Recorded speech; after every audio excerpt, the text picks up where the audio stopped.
Radio Shouty. No, that's slick. That's slick as hell.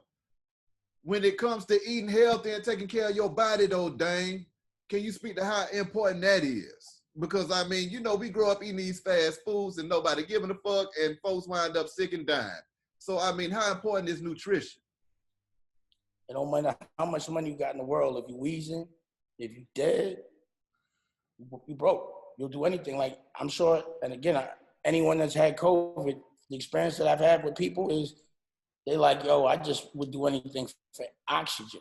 You know what I'm saying? Like, breath and freedom is priceless when you don't have it. So you have to make sure that you're investing in your organs. Like, a lot of motherfuckers work out every day but still be eating nasty shit. While I'm coughing. That's the number one killer of us right now. Yeah. Is diabetes and heart disease and cancer. And that 100%, the number one cause of that is meat. Facts. That's a fact. Yeah. You know, damn near they said 1 out of 3 people gonna have diabetes in the next fucking 10 years. Crazy. The food ain't made the same as it was before, you know? And you gotta think of the food that's made available to us. It's a program. Why you think these foods that can, like, I got friends that were straight gangsters dying from heart attacks, not bullets. You know what I'm saying? Yeah. And that's crazy to me. I'm like, this is how he went out? That's crazy. Yeah. A cheeseburger killed this nigga? That's crazy. You know? So you got to. And then you got to look at the future. Like, I'm diabetic.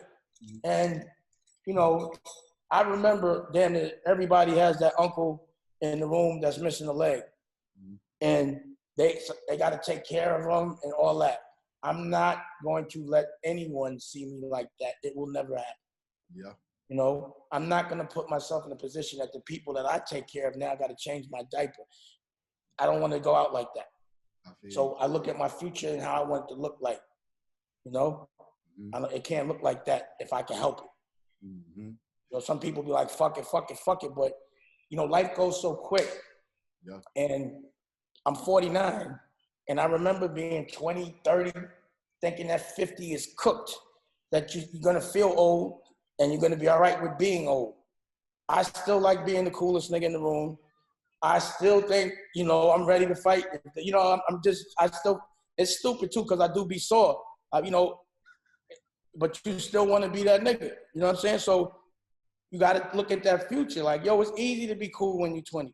Yeah. But I see a lot of cool niggas, 20, 30, washed.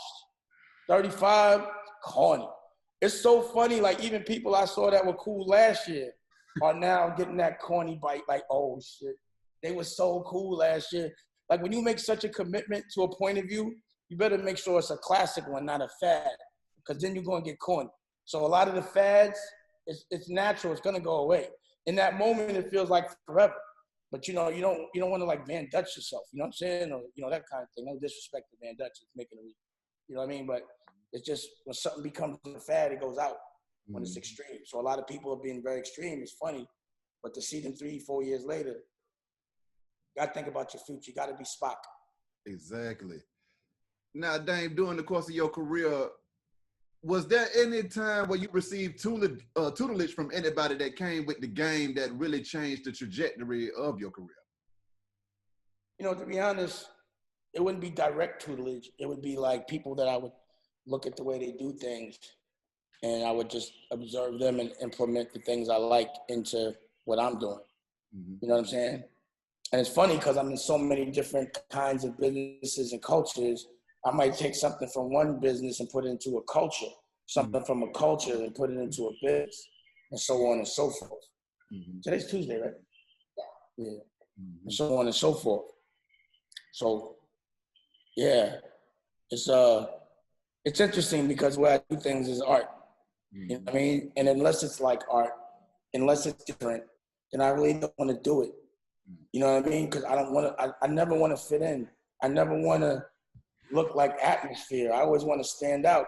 If I'm doing everything everyone else is doing, then to me, I'm doing the wrong thing, unless I did it first. And then once everyone's doing it, I usually go to something else. Yep. You know, my perspective on things, just because of the longevity of it, my programming, the way I see the world is probably, I would think, 5 billion% than most. just because of my programming. It's been so long.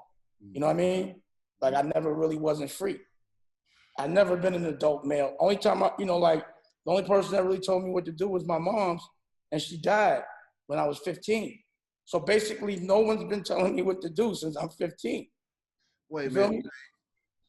With your mama passing at 15, man, how was it for you experiencing all of this success and not being able to show mama, man? Mama sees. I have full faith in that.